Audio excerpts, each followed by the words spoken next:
Aquel mendigo, porque era un mendigo, cojo, lo que él hace es pedir una limosna. No recibe de hecho una moneda. Los apóstoles son claros con él. Le dicen, no tenemos oro, no tenemos plata. Pero tenían algo más importante para el cojo que saber si en algún momento había pasado por su mente. Y entonces pronuncian aquellas palabras que dicen, en el nombre de Jesucristo de Nazaret, levántate y anda. Palabras de bendición, palabras de vida para aquel hombre, un hombre ya viejo. Si usted continúa leyendo, dice que ya tenía más de 40 años. Y los labios de Pedro, hermanos, pudieron ser el vehículo para aquellas palabras de bendición, aquellas que le habían dado una nueva vida a aquel hombre, que le habían dicho, levántate y anda. Y que sin duda alguna cambiaron el panorama para aquel individuo. El relato continúa, ya lo leímos, y llega el momento en donde se recuerdan palabras que no fueron de bendición. Palabras terribles que condenaron a un hombre justo y a un hombre santo a la muerte. Aun cuando el gobernador de aquella época en 3 oportunidades había dicho que no hallaba culpa en él, Jesucristo. Por eso dice el versículo número 13, vosotros entregasteis y negasteis ante Pilato cuando éste había resuelto ponerle en libertad, versículo 14, mas vosotros negasteis al santo y al justo y pedisteis que se os diese un homicida. Ellos lo pidieron a viva voz. Y más, dijeron que la maldición de él cayera sobre ellos y sobre sus hijos.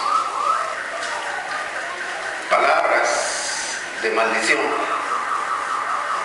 palabras que negaban al Rey soberano, que le llevaban a la cruz. ¿Cómo son nuestras palabras? ¿Qué efecto tienen nuestras palabras? Ese es nuestro tema en esta tarde. ¿Qué efecto tienen nuestras palabras? ¿Son de bendición o son de maldición? ¿Cómo son nuestras palabras? En el pequeño relato que hemos leído podemos ver la diferencia entre unas y otras. En las de maldición tristemente se comete una injusticia sobre Jesucristo. El negarle, el pedir que se diese un homicida, hermanos. Un homicida en lugar del Hijo de Dios. Un traidor llamado Barrabás. Eso se logró con palabras. ¿Cómo son nuestras palabras? ¿Son de bendición? ¿Dan vida? ¿Dan gozo? Aquellos que las escuchan pueden ser como aquel cojo que brincaba, que saltaba, que entró al templo alabando a Dios. Así actúan quienes nos escuchan. Son palabras de motivación, de ánimo. Son palabras de vigor, de viveza, de esperanza. ¿O son de las otras? Dice la Biblia en Proverbios capítulo número 12, versículo 18, lo siguiente. Proverbios 12, 18. Proverbios está a la par de los Salmos, el libro central de las Sagradas Escrituras. Ahí busque por favor el número 12 y del capítulo 12 vaya al verso 18. De hecho, yo le invito a que lea el capítulo, habla mucho sobre este tema que estamos abordando en esta tarde. Pero dedicámonos solo en el verso 18. Hay hombres, dice acá el proverbista, cuyas palabras son como golpes de espada, mas la lengua de los sabios es medicina. En esta parte me gusta un poquito más la versión antigua. La versión de 1602 no dice golpes de espada. Porque realmente un golpe de espada podría ser con cualquier lado de la espada. Con la hoja de la espada. Con la cacha de la espada. Pero la versión antigua, si alguien la tiene ahí, la va a poder leer, dice como estocadas de espada. Y realmente una estocada no es lo mismo que un golpe. La estocada se da con la punta y lo que pretende es destruir al oponente. Eso es lo que busca, acabarlo. Como en las corridas de toros.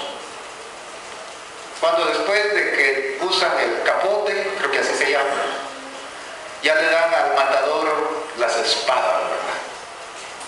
Y él tiene que tener la habilidad de introducirlo en la parte superior, en el lomo del animal, para llegarle al corazón y así caiga aquella bestia de 400, 500 libras.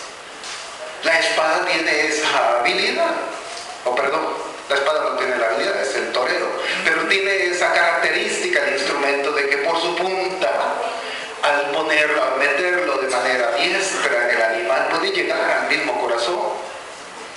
Y así hay hombres, eso es lo que está diciendo la Biblia.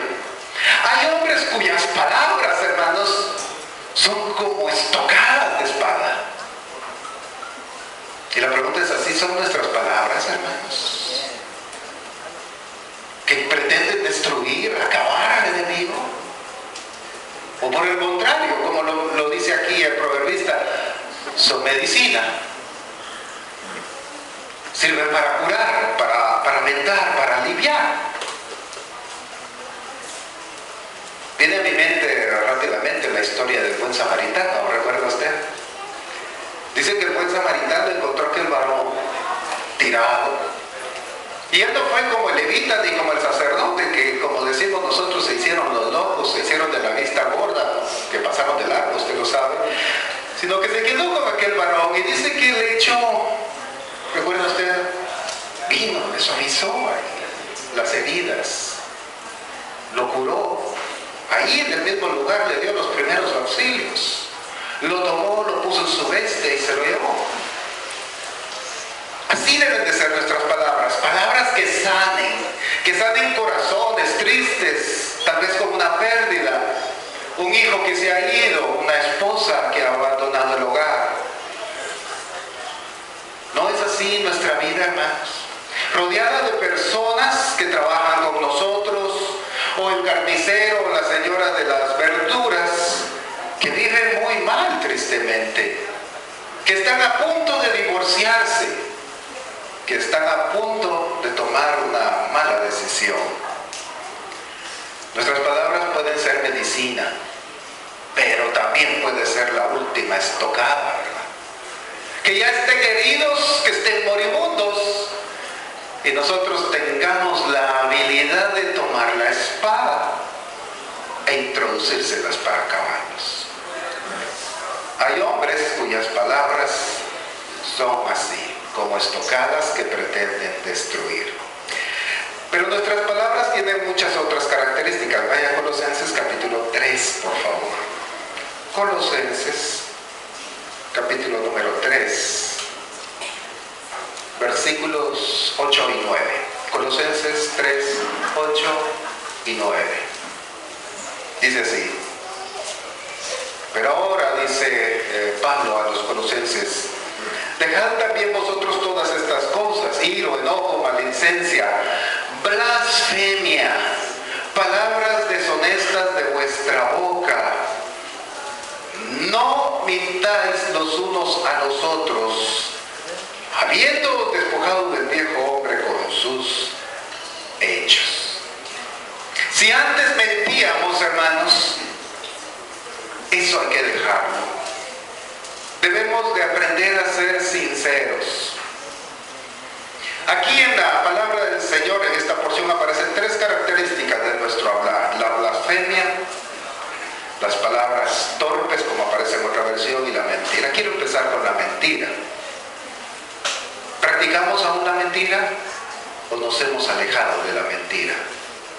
Nuestras palabras son confiables, son sinceras, Aunque pasemos de ahí de vez en cuando alguna vergüenza, algún mal momento por un error que cometimos, por algo que no hicimos, algo que dejamos de hacer, que era nuestra responsabilidad, que nos lo habían encargado, pero lo olvidamos o simplemente no lo quisimos hacer. Es ahí a veces donde entra la mentira. Y entonces, para no pasar un momento bochornoso, vergonzoso, pues decimos que sí lo hicimos y que el culpable es otro. Eso es legendario, ¿no? Allá en las Sagradas Escrituras, en el libro de Génesis, usted sabe bien cómo uno se empieza a echar la culpa al otro por aquel fruto prohibido. Así que el mentir para poder escaparnos de una situación embarazosa es muy común. Es muy común. No queremos pasar la pena de decir, sí, yo me equivoqué. Sobre todo cuando empezamos el matrimonio, ¿cómo cuesta ser sincero? Cuando empezamos el matrimonio, realmente la mentira usualmente es diario. No queremos dar nuestro brazo a torcer, así como decimos en buen chapín, ¿verdad? Y lo peor de todo es que nuestros familiares, de esto ya hablábamos en la mañana, nos han ayudado, ¿verdad? Y cuando llegamos al matrimonio le dicen, no te vayas a dejar, porque si te dejas la primera vez, te tendrás que dejar toda la vida. Y con tal de estar en esa situación, jamás nos equivocamos. Somos perfectos. El otro se equivoca, nosotros no. Y con eso, pues, lo único a lo que llegamos es a la mentira. Y el pecado, hermanos, tiene el problema, también lo hablábamos por la mañana, que nunca se queda satisfecho. El pecado siempre va en aumento, va en aumento. Y cuando ya nadie nos cree, porque la suegra se nos ha muerto 3 veces en el trabajo, entonces empezamos a jurar. Y lo comento, hermanos, porque yo he escuchado aún dentro de la iglesia a veces algunos hermanos, algunos jóvenes que dicen, mira, es que te lo juro. ¿Pero por qué el jurar? ¿Por qué? Pues porque ya no se nos cree. Porque la simple palabra ya no tiene crédito.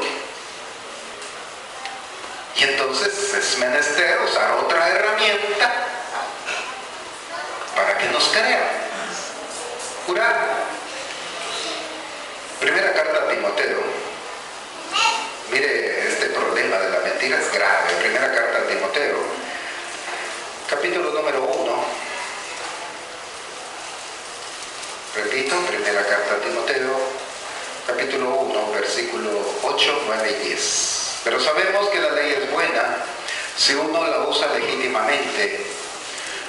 Conociendo esto, que la ley no fue dada para los justos, sino para los transgresores y desobedientes, para los impíos y pecadores, para los irreverentes y profanos, para los parricidas y matricidas. Mire el listadito de personas que hay acá. Para los parricidas y matricidas. ¿Qué es un parricida, hermanos? ¿Y un matricida? ¿Qué preguntas tan fáciles les hago yo, verdad, hermanos?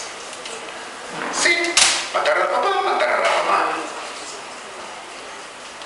Para los homicidas, para los fornicarios. ¿Y estos quiénes son? Los que tienen relaciones sexuales fuera del matrimonio. ¿Sí? Sigamos. Para los secuestradores, para los mentirosos y perjuros, o sea, los que juran en falso. Y para cuanto se oponga a la sana doctrina. Así que para Dios igual es un mentiroso y perjuroso que un homicidio. Los pecados no tienen categorías, ¿verdad? Pero es más escandaloso un homicidio. Alguien que mata a su padre, alguien que mata a su madre, eso es muy escandaloso. Alguien que fornica dentro de la iglesia, eso es un escándalo. Pero igual sigue siendo un pecado. Y dentro de estos pecados escandalosos aparece la mentira dentro del cristiano. mentira no puede ser en nosotros, hermanos. Nuestros labios nunca deben de proferir mentiras. Es ahí donde nosotros debemos de recapacitar si lo estamos viviendo. Y si estamos entrando a perjurar, a jurar en falso, peor todavía, hermanos. No sin razón, Jesús dice en Mateo capítulo número 5, por favor, Mateo número 5, lo que continúa. Mire el razonamiento de Jesús. Lo que Él quería darnos a entender realmente es muy interesante. Mateo capítulo 5, verso 33. Además, dice, habéis oído que fue dicho a los antiguos, la antigua ley, las instrucciones antiguas, unas pues muy condescendientes con el ser humano, como esta. Se le dijo en su momento a los antiguos, no perjurarás, sino cumplirás al Señor tus juramentos. O sea, no jurarás en falso, pero sí se permitía jurar, porque al Señor había que cumplirle el juramento. Pero yo os digo, dice el verso 34, no juréis en ninguna manera. Quiero preguntarles, hermanos, ¿es clara las Sagradas Escrituras? ¿Se entienden, hermanos? ¿O hay que ser un gran orador, un erudito, profundizar mucho para entender lo que aquí Jesús está diciendo sencillamente? No, hermanos. Yo os digo, no juréis en ninguna manera. No lo hagan, pues. Ni por el cielo, porque es el trono de Dios. Miren, los judíos juraban por el cielo. Mira, pues si no me crees, le decían al otro, mira, te lo juro por el cielo que yo no fui.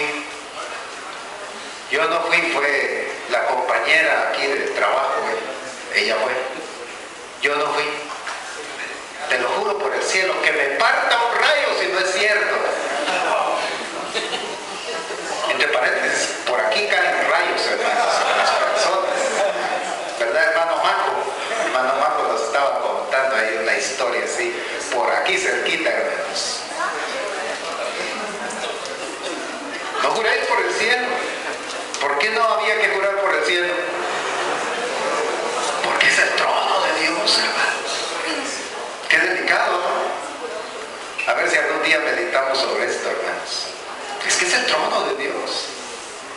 ¿Podemos tocar a Dios, hermanos, con nuestras manos así bien sucias, de mentiras, hermano? No, hermano. Ni por la tierra, porque es el estrado de sus pies. Ni por Jerusalén, porque es la ciudad del gran rey. Ni por tu cabeza jurarás. Mire, había unos que le decían, mira pues lo que yo les decía, que me parta un rayo. No era sin sentido. Expongo mi cabeza si esto no es cierto. Pero él les decía, no juren ni por su cabeza. Ni por su cabeza juren. Porque ustedes no pueden hacer, porque no puedes hacer blanco o negro un solo cabello. Con los tintes sí, dicen las hermanas, ¿verdad? Un poco negro otra vez. No, pero de manera natural, de eso está hablando Jesús. No lo podemos hacer. Aunque tengamos 45 años de estar usando esta cabeza, no lo podemos hacer. Ni por tu cabeza jurarás, porque no puedes hacer blanco o negro un solo cabello. Pero sea vuestro hablar, sí, no. Sí, yo me equivoqué, yo me olvidé de mandar esos paquetes en el avión, pues ahora los voy a llevar yo a pie. Cuando estamos en el trabajo hay cosas así bien complicadas, ¿verdad? Cosas que se nos olvidan, ¿verdad? Que implican gastos para la empresa. ¿Y qué es lo que debemos de hacer? ¿Mentir? Mire, le juro por mi cabeza que yo no olvidé mandar esos paquetes. Solitos se quedaron ahí. Mire, yo le juro de que yo no me llevé las verduras que dice usted que me llevé, le dice la señora ahí en el mercado. Si quiere revise la bolsa, ¿verdad? Para todavía más atrevida, revise la bolsa. Pero sí ahí las lleva.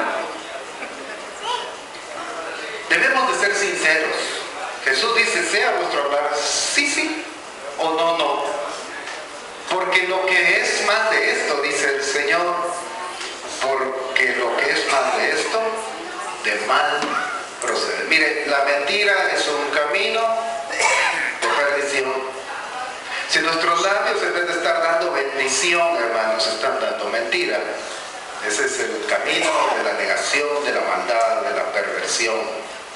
El proverbista, vayamos a Proverbios capítulo 12, Proverbios capítulo número 12, que pues ya leímos un pasaje hace unos minutos, pero me gustaría aprovechar dos más. 12, versículo número 19, dice así: el labio veraz permanecerá para siempre. El labio veraz permanece para siempre, es eterno. Hablábamos con unos jovencitos a mediodía, ¿y cuándo ha empezado la eternidad? Pues la eternidad ya empezó. Desde que creímos entramos a un reino de gracia, hermanos, que se prolonga a un eterno y maravilloso reino milenial y luego el reino eternal del Padre. Estamos ya en el reino, estamos ya en una vida eterna. Aquí por eso dice: el labio veraz permanecerá para siempre, mas la lengua mentirosa, solo un momento. Solo un momento. Versículo 22. Los labios mentirosos, y subraya esto por favor, dice así: los labios mentirosos son abominación a Jehová, pero los que hacen verdad son ¿qué cosa para Dios? O sea que Dios se alegra cuando usted dice: sí, yo me equivoqué, yo no metí los paquetes y voy a ver cómo soluciono el problema. Miren, hermanos, todos cometemos errores. De veras, todos cometemos errores. Y el estar aquí en la iglesia también no nos exonera de cometer errores. En algo nos hemos de equivocar. Nosotros como ministros del Evangelio, hermanos, nos podemos equivocar. Pensar mal de un hermano. Si eso ha sido así, lo que debemos de hacer es inventar, corregir, pedir perdón, pedir disculpas y nunca mentir. Nunca usar el juramento, menos, hermanos. Porque de lo contrario, jamás vamos a contentar a nuestro Dios y nos va a llevar a algo peor. Apocalipsis capítulo 21. Apocalipsis capítulo 21, verso 8. 21:8, vaya de atrás para adelante, es muchísimo más fácil porque le estoy hablando del penúltimo capítulo. Pero los cobardes e incrédulos, mire otra vez un listadito de estos. Pero los cobardes e incrédulos, los abominables y homicidas, los fornicarios y hechiceros, los idólatras y todos los mentirosos tendrán su parte en el lago que arde con fuego y azufre, que es la muerte segunda. Yo quiero preguntarle otra vez, hermano: ¿es clara la Biblia para usted? ¿O cree que aquí hay cosas escondidas, misterios? En esta parte es muy clara, hermanos. Claro, sí hay otras partes dificultosas de la Biblia. Juan, Pablo escribieron cosas difíciles de entender. Pero acá, hermanos, podemos notar, hermanos, que la mentira donde nos lleva es al lago de fuego y de azufre. ¿Eso es lo que usted quiere? Yo espero que no. No es lo que yo quiero. Y no es lo que quiero para usted definitivamente. Por eso predicamos, por eso tomamos la Biblia, por eso intentamos explicarla, comprenderla. Dice acá mismo, en el mismo libro, solo que en el capítulo 22, versículo número 15, lo siguiente. 22:15.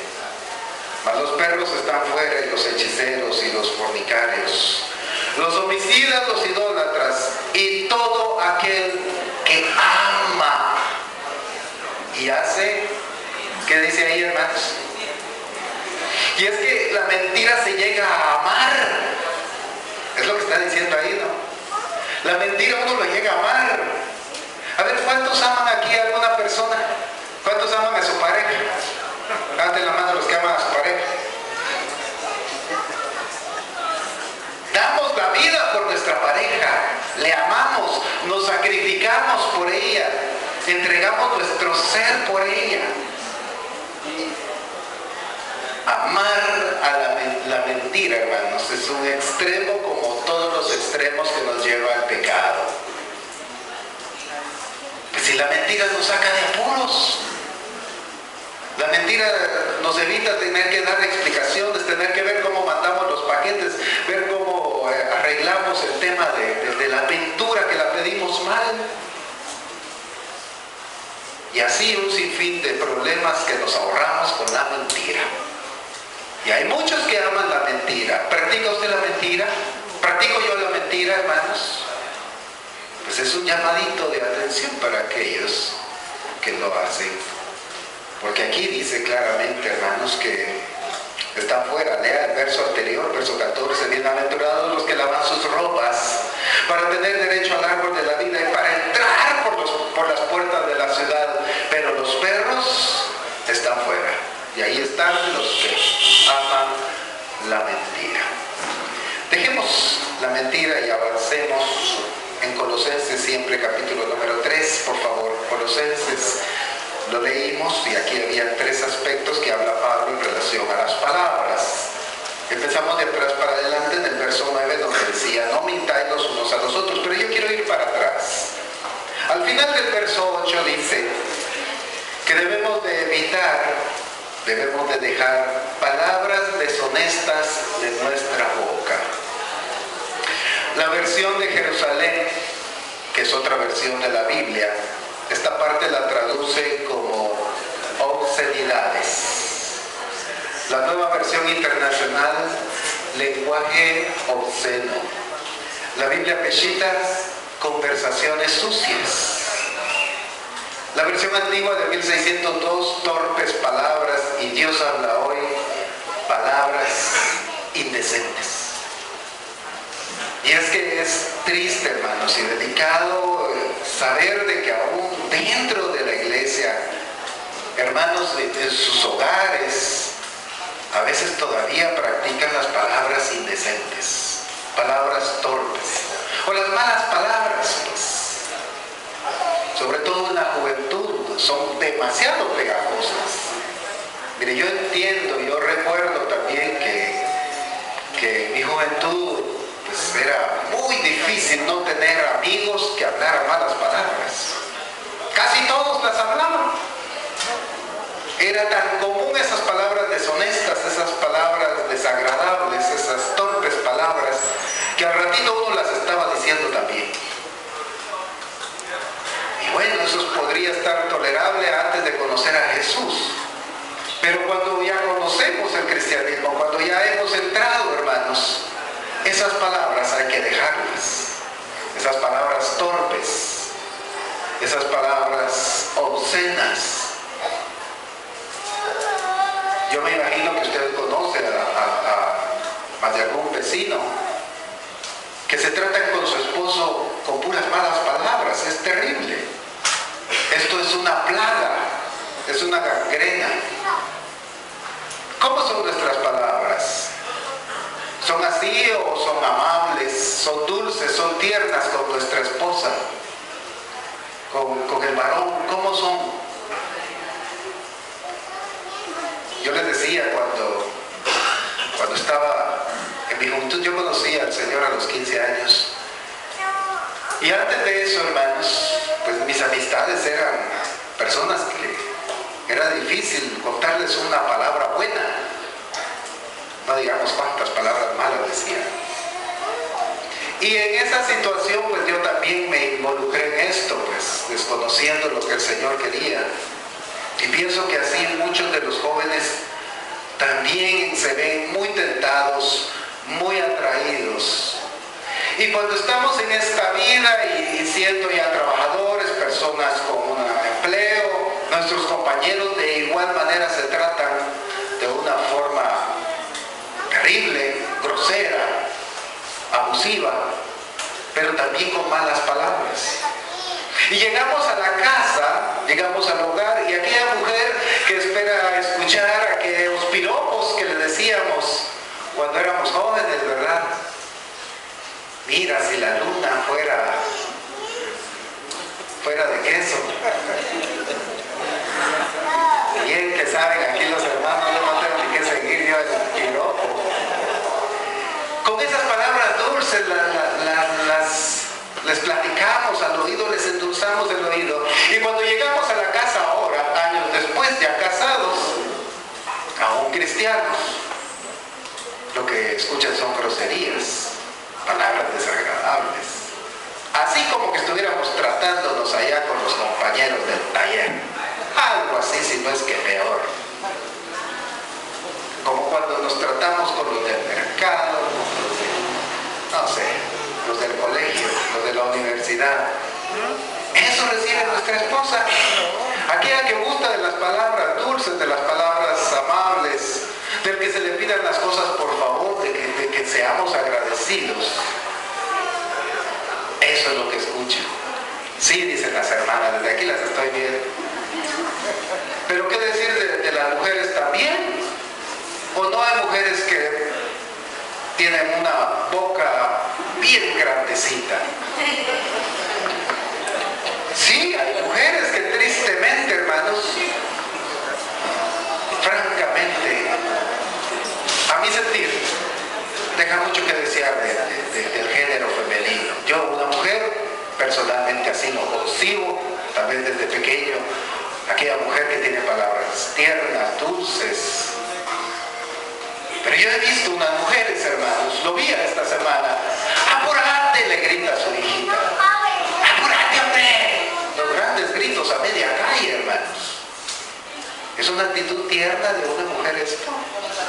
¿Usted cree que son palabras dulces? ¿Qué pensará el niño?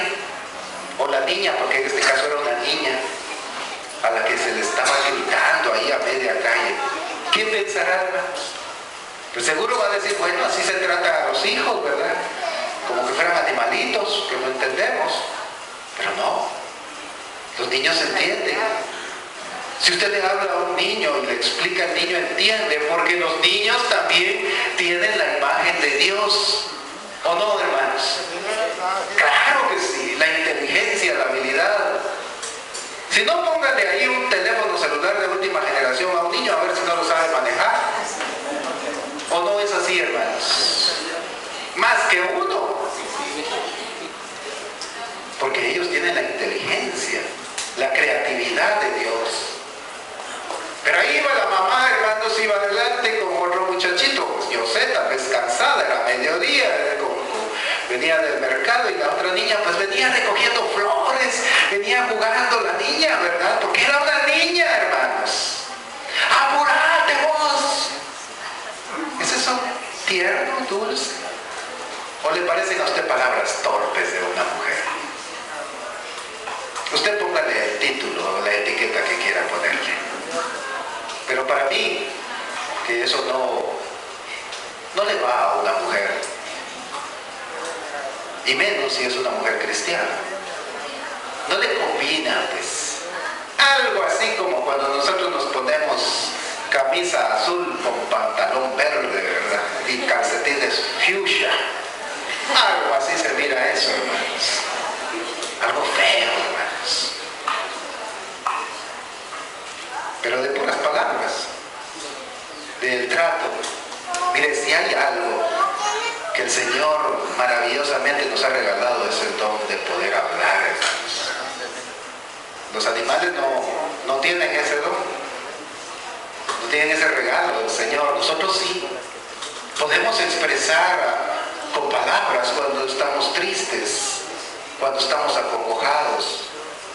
Y yo sé que aquí muchos maridos me van a entender cuando les digo que a veces cuando no salen los negocios, cuando hay una injusticia en el trabajo, cuando se promueve a alguien solo porque es amigo del gerente o hijo del gerente o tío, y no a nosotros, llegamos decaídos a la casa queriendo compartir con alguien nuestras tristezas.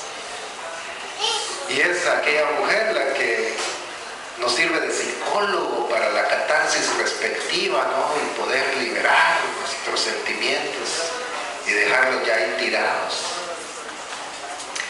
Las palabras son un maravilloso don, pero ojo, hay que saberlas usar. Los judíos las usaron para decir, no tenga a Jesús. Pilatos, ahí viene, si yo no le hallo en él problema alguno, lo voy a soltar y que se vaya. No lo sueltes, le decían los judíos. Danos a Barrabás. Al fin y al cabo hay que soltar uno en la fiesta. Así que, danos a Barrabás y crucifica a Jesús, y su sangre sea sobre nosotros y sobre nuestros hijos. Palabras de maldición, hermanos, como la mentira, como las palabras torpes, los gritos a nuestros hijos. Eres un tonto, eres un inútil, tú no sirves para nada. Eso destruye, es como una estocada lo que le estamos dando a nuestros propios hijos. A nuestros propios hijos, hermanos. Si eso es así o fue así, es el momento que nuestras palabras sean medicina, ¿no le parece? Porque las palabras también tienen esa virtud. No tengo plata ni oro, no tengo nada que darte, pero en el nombre de Jesús de Nazaret, levántate y anda. Cuando hay alguien caído, cuando hay alguien triste, si su hijo, usted lo golpeó con sus palabras, ahora tome sus palabras y vaya a curarlo, como el samaritano. Vaya a aplicar esa medicina. Aquí en Colosenses capítulo 3, siempre en el verso 8 que estamos analizando, hay algo más. Mi versión dice blasfemia. La versión de Jerusalén dice maledicencia. La nueva versión internacional dice calumnia. La calumnia es una acusación falsa hecha maliciosamente para dañar. La versión antigua dice nuevamente maledicencia, y la versión Dios habla hoy dice insultos. ¿Ha insultado, hermano, en un momento de enojo, en un momento de ira? ¿Ha insultado con palabras? Cada vez que me toca aquí abordar este tema, hermanos, para mí es imposible recordar el caso de una hermana de la iglesia. Ella pues estaba sufriendo con los médicos por su hija enferma. Tenían sus recursos y pues llevaron a la muchacha a un sanatorio de mucho prestigio en Guatemala. Pero tristemente la empezaron a timar, hermanos, a engañar. Llevaba ya varias operaciones la muchacha y no se volvía la muchacha. Entonces la hermana, según me descubrió a mí, pues ella ya desesperada agarró los análisis porque no se los querían dar, y eso que ella había pagado por ellos, y se fue a consultar fuera, y todos le explicaron de que eso no era así, que lo que le estaban haciendo era incorrecto. Y entonces dice que furiosa regresó, y entonces estando ahí el médico pues vino y le alegó, hermanos, y le dijo hasta de que se iba a morir. Le insultó, como dice la versión Dios habla hoy. Cuando yo llegué a la visita, pues no me dejaron entrar, entró otro hermano antes a ver a la muchacha. Y ella salió porque, sabiendo que yo era ministro, pues encontró una oportunidad, una válvula de escape. No nos conocíamos, y entonces me empezó a contar lo que yo ya les dije. Y se puso aquella mujer a llorar, hermanos. Aquella mujer se puso a llorar y me dijo: mira, hermano, yo sé que actué mal. Yo insulté al médico, hermano, y por eso me siento mal, y quería contárselo a alguien. Fue ahí donde hablamos, pues, de que todos cometemos errores y que podemos enmendar, ¿no le parece? ¿O era yo el que le tenía que tirar la primera piedra? ¿Qué piensa usted? No, ¿verdad? Yo mismo la tenía que consolar e indicarle con las Sagradas Escrituras que había que hacer. Era ir y pedir perdón, ¿verdad? Porque aquel doctor la sacó de sus cabales y dice que lo insultó y me dijo: mire, y ahora sí ya le están haciendo otra cosa. Y que dice que ellos van a pagar todos los gastos de lo que le hicieron mal. O sea que ella sí tenía razón. Eso no lo hacen en cualquier sanatorio, usted lo sabe. Al final ellos iban a absorber la cuenta, porque había razón. Pero ella, pues en ese momento, pues se desesperó e insultó, maldijo ahí. Tal vez nuestra fe puede flaquear, hermanos, y eso es aceptable. Todos somos humanos. Pero el problema es cuando el insulto ya se vuelve algo común en la casa. Cuando usted y yo no vivimos, o no podemos vivir sin estar insultándonos o insultando a otras personas. Y aprovechando que no está el pastor, insultando en casa al pastor. Eso es algo que sucede. ¿De veras? ¿O no sabía usted que eso sucede? Y lo peor de todo es que lo ven nuestros hijos, ¿verdad? Y entonces la imagen del pastor, hermanos, es un individuo que no sirve para nada. ¿Es eso lo que nosotros sembramos en nuestros hijos cuando insultamos al pastor en nuestra casa, hermanos? Al líder de la iglesia. Yo quiero poner ese ejemplo acá, hermanos, porque ustedes saben que nuestro pastor vive en aquella montaña que se mira desde allá. Sale usted aquí al final de Guajitos y mira la primera montaña que está allá, ahí vive él. Y desde ahí se viene el hombre, hermanos. Como a las 7 de la mañana lo he visto yo por acá rondando. Yo lo he visto, hermanos. Y ahí anda, trabajando, sirviendo. Realmente no es justo, hermanos, cuando pensamos de que allá en casa, en vez de que haya una retribución para el pastor, lo que hay es, por decirlo bonito, tan torpe el pastor. ¿Cómo fue que pintó la iglesia de Besh? Y ese color tan feo. ¿Cómo se le ocurrió hacer eso? ¿Por qué no es un pastor normal? Bien que miran televisión ustedes también, ¿verdad, hermanos? Yo les bendiga, palabras, hermanos, palabras que destruyen, que son como la estocada, hermanos. Y destruyen a nuestros hijos, que es lo peor. Porque entonces, repito, para nuestros hijos el pastor realmente no tiene 4 dedos de frente. Ahí debemos de meditar en eso, hermanos. Insultamos y no nos percatamos, hermanos, que los que primero salen dañados somos nosotros y luego a los que amamos. Proverbios capítulo número 15.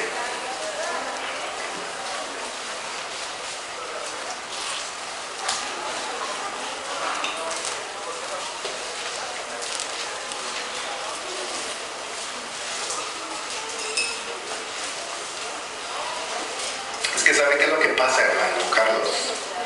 Es que a mí me provoca. Mire, yo soy pacífico, les tengo paciencia, soy amable, soy noble, pero ellos me provocan, hermano, en la casa, del trabajo. Llego yo a la casa y ahí está mi esposa, grito, que grito a los niños y también a mí. La blanda respuesta, dice el verso número 1 de Proverbios 15. La blanda respuesta quita la ira. Pruébelo, hermano. En el nombre del Señor, pruébelo.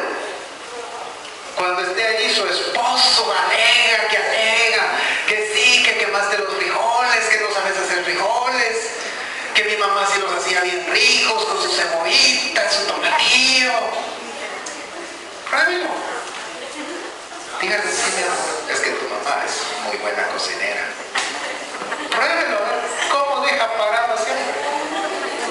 Porque aquí dice, mas la palabra áspera hace subir el furor. No, sí, pues si querés andate a vivir con tu mamá, pues.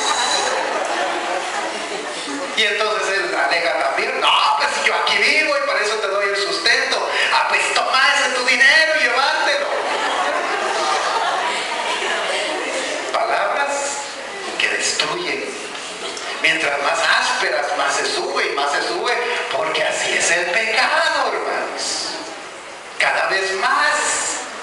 O la chenca del cigarro que les conté hoy en la mañana.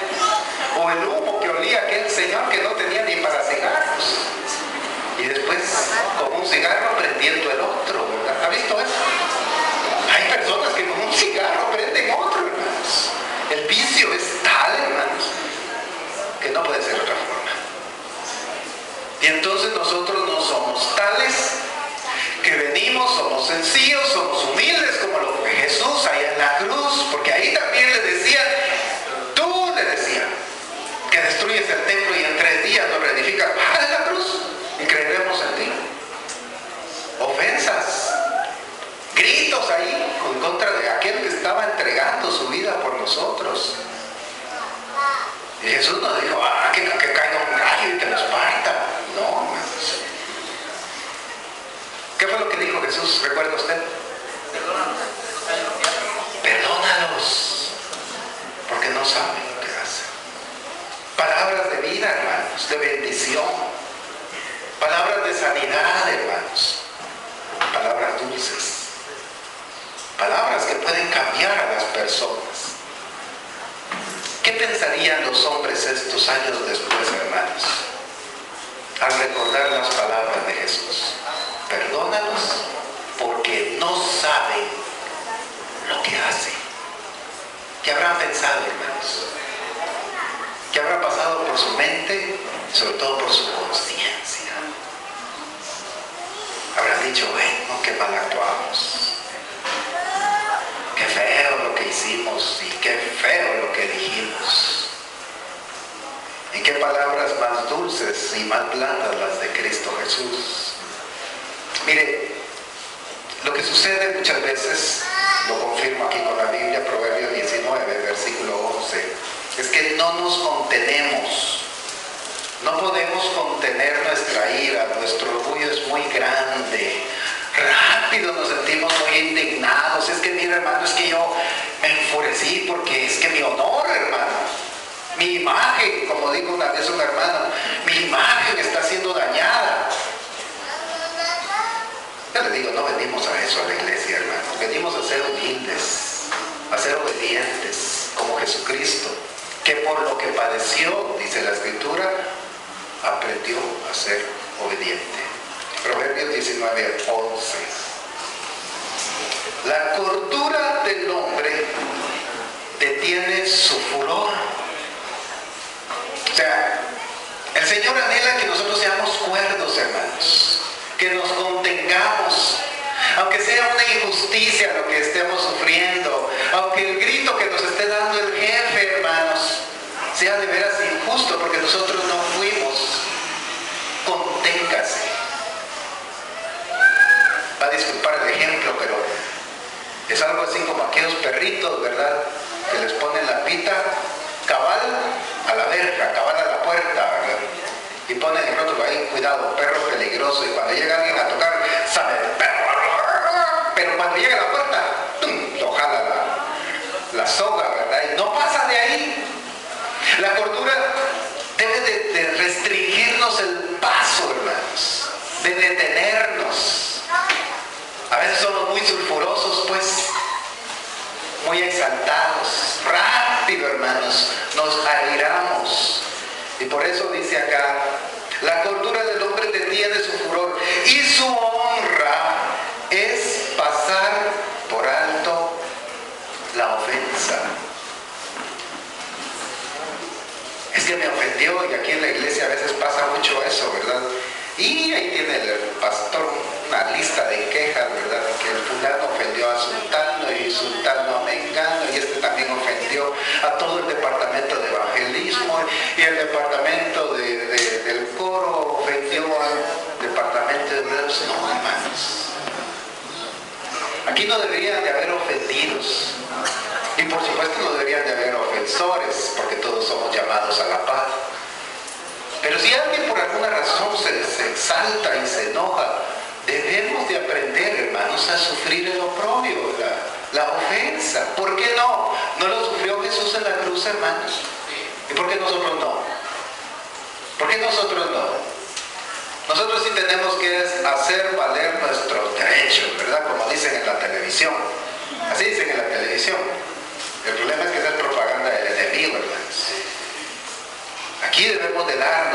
darnos, de sacrificarnos.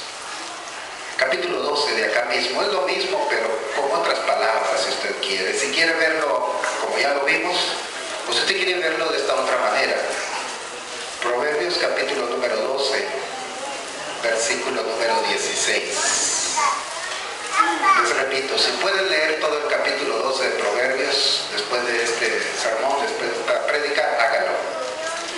El necio, al punto da a conocer su ira, pero este es el necio. O sea, el necio no espera, pues. Le ofenden y en el momento saca su ira, saca su enojo, palabras que golpean, palabras que matan, palabras que destruyen. Pero ese es el necio. Mas el que no hace caso de la injuria, ¿qué dice aquí que es? Es prudente o es sabio, como usted lo quiera ver. Yo le quiero preguntar, ¿usted qué quiere ser? ¿Necio o prudente? Prudentes, hermanos. A eso venimos aquí, a aprender eso, a aprender prudencia, sabiduría. Para eso nos reunimos. Discúlpeme, pero si usted no vino para eso, está en el lugar equivocado. De veras. Yo anhelo que usted esté acá y anhelo estar yo mismo acá.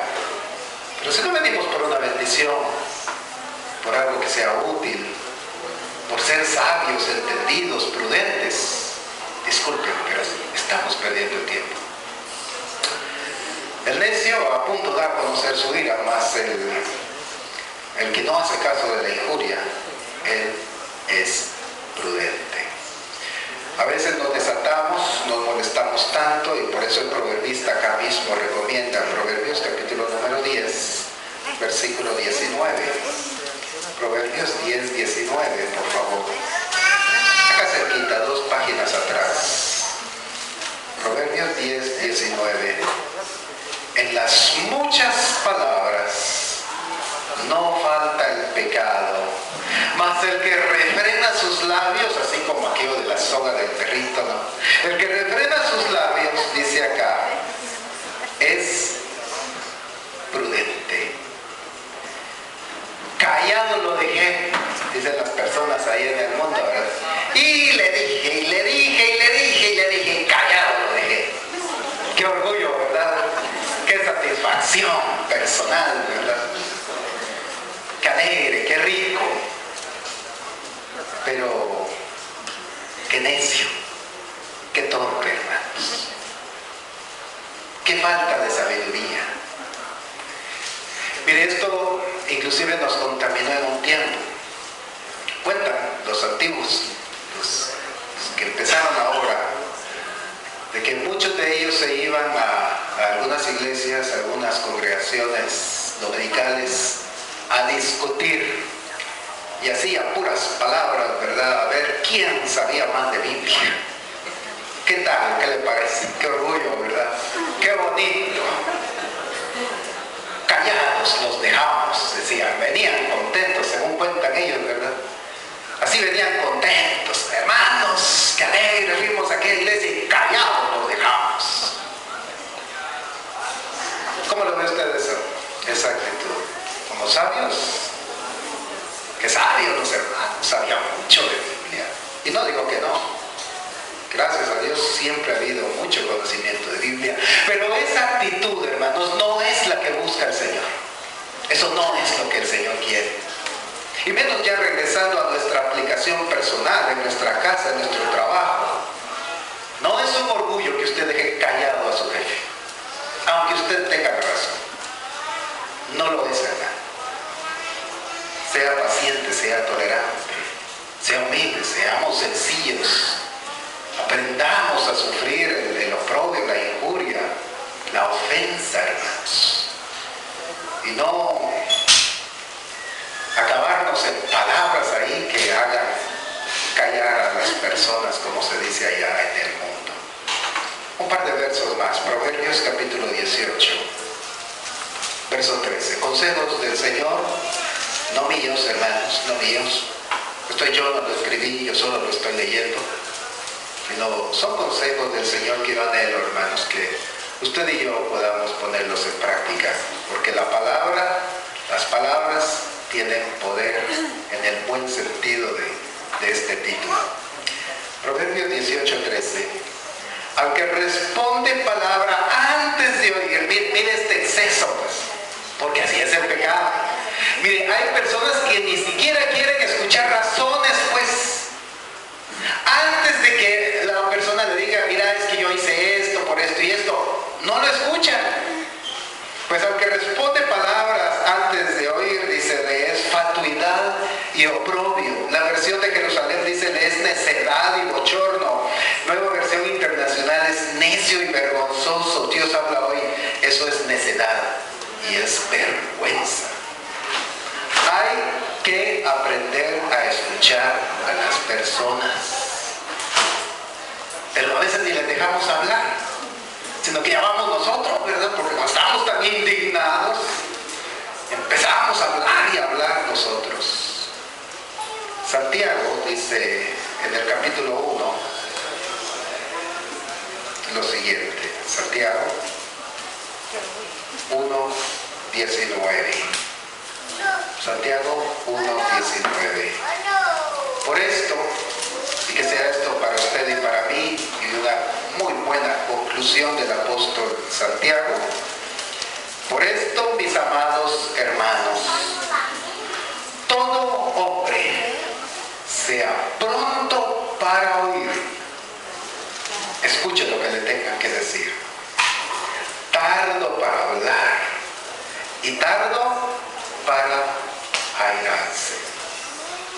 Con ello, sin duda alguna, hermanos, vamos a evitar que nuestras palabras sean como estocadas y tendremos la oportunidad de que ellas sean medicina, hermanos. Tendremos la oportunidad de reflexionar, hermanos, de que nuestras palabras deben de ser meditadas, pensadas, palabras amables, palabras agradables, no groserías, menos palabras deshonestas, malas palabras o palabrotas, como les llamamos. Que cada uno de nosotros pueda contenerse y meditar, ser sabio, ser prudente, antes de proferir cualquier palabra.